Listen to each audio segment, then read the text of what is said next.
Sumainyo ang Panginoon. At sumaiyo rin. Ang mabuting balita ng Panginoon ayon kay San Juan. Papuri sa iyo, Panginoon.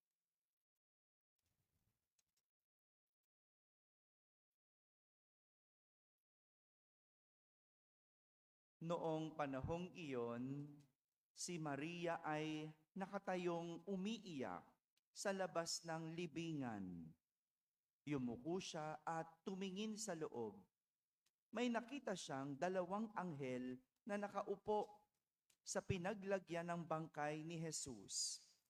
Ang isa ay sa gawing ulunan at ang isa naman sa paanan.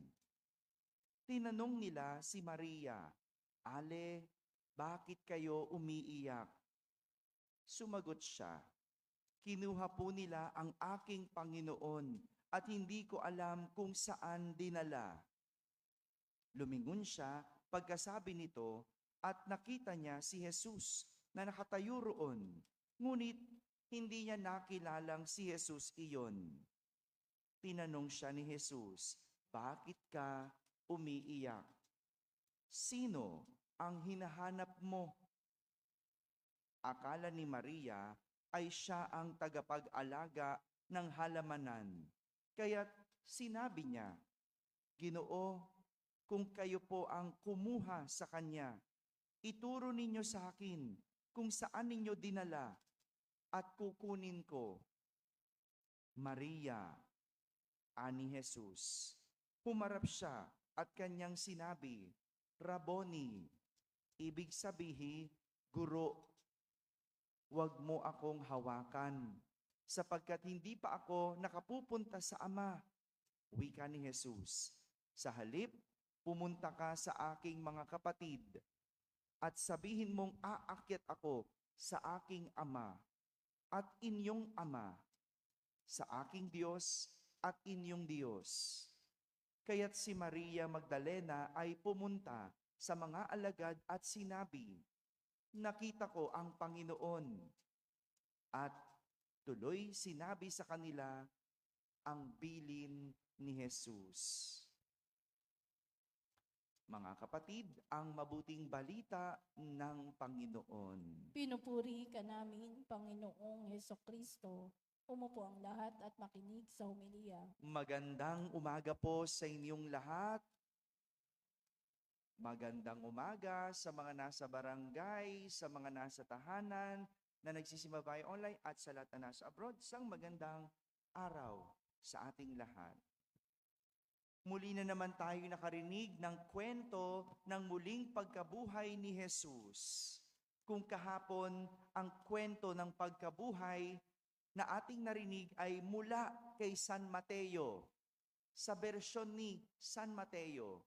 Ngayong araw na ito, ang ating ebanghelyo, ang kwento ng pagkabuhay ay mula sa bersyon ni San Juan. At ayon sa ebanghelyo, umiiyak si Maria Magdalena habang siya ay nasa labas ng libingan. Bakit? Dahil wala na ang bangkay ni Jesus. Wala si Jesus sa kanyang pinaglibingan.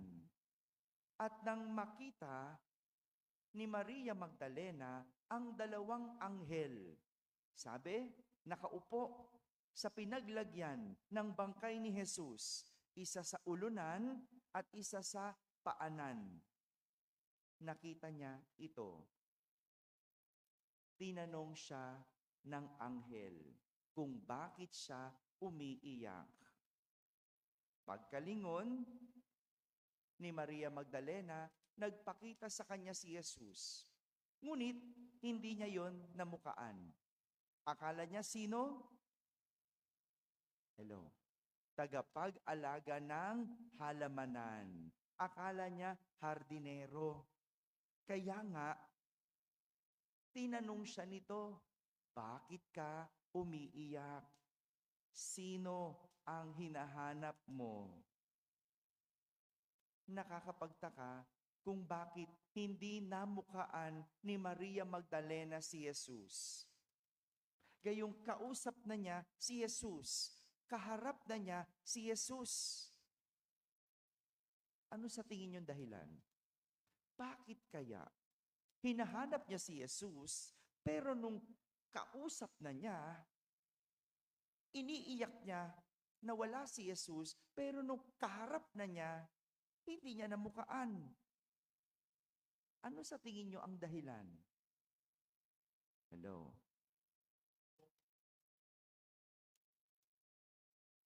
Nakakapagtaka, no?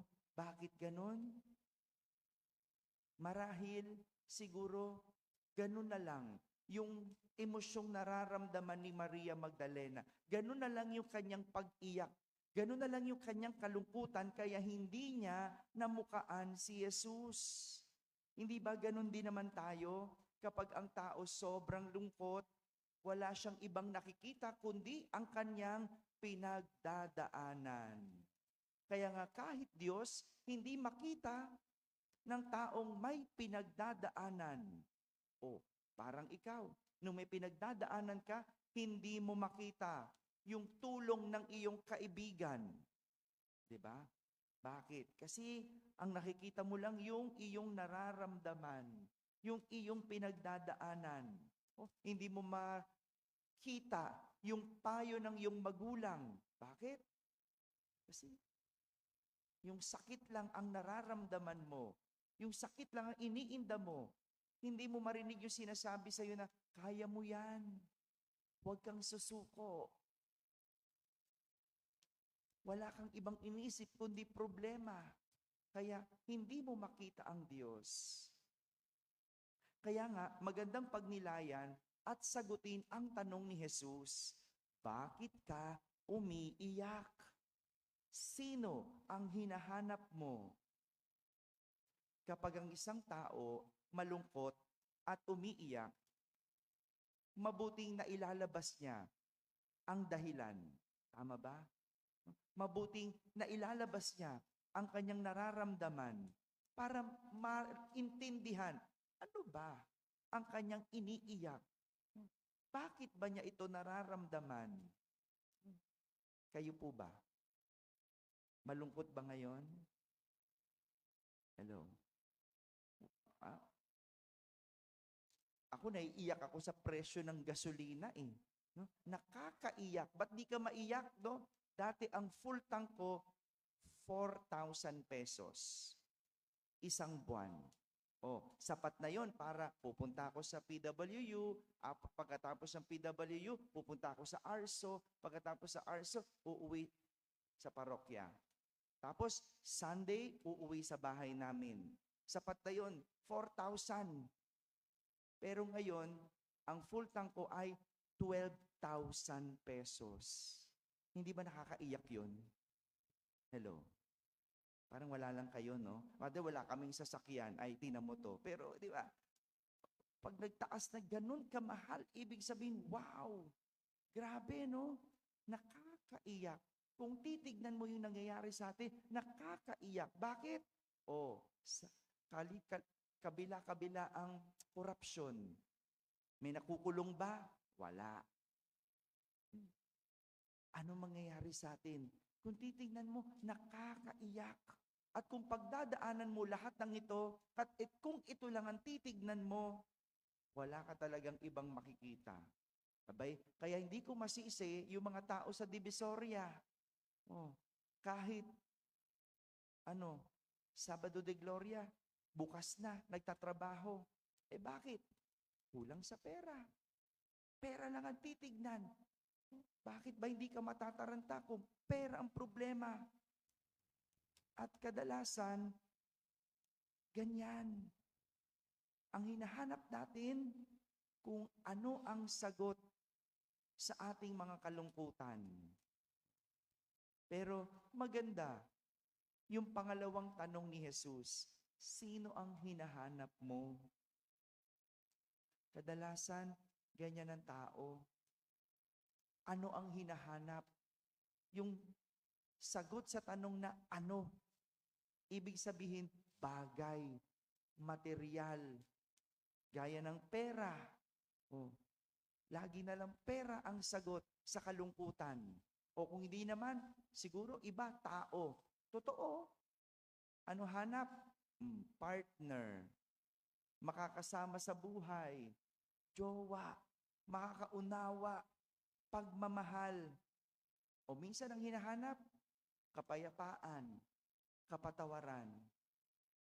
Pero sa pagkakataong ito, ang tanong, sino ang hinahanap mo? Para bang sinasabi na sa kalungkutan, hindi lang material ang sagot, hindi lang tao ang hinahanap, hindi lang ang pangangailangan ang kailangan. Dahil ang mahalaga, ang hinahanap ay Diyos. Sa ating mga kalungkutan, ang hanapin ay Diyos. Sa kahirapan, kagipitan, kapighatian, kahit sa ating mga karamdaman, Diyos dapat ang hinahanap. At ito ang ugaling tinuturo sa atin ng muling pagkabuhay ni Jesus sa ating mga kalungkutan. Sa panahon ng may karamdaman, ang hanapin, sino? Si Jesus. Hindi lang ano. Lagi na lang anong hinahanap natin eh. Di ba? Pera, ano pa? Pero hinanap mo ba ang Diyos? Sa iyong kalungkutan, sa iyong karamdaman, ang hanapin, Diyos. Mga kapatid, sa ating mga kalungkutan, hindi material, hindi kayamanan ang hinahanap para masiyahan, kundi hanapin ang Diyos. Dahil kapag natagpuan natin ang Diyos, walang kalungkutan ang pwedeng sumira sa ating kapayapaan at kagalakan. Amen? Amen.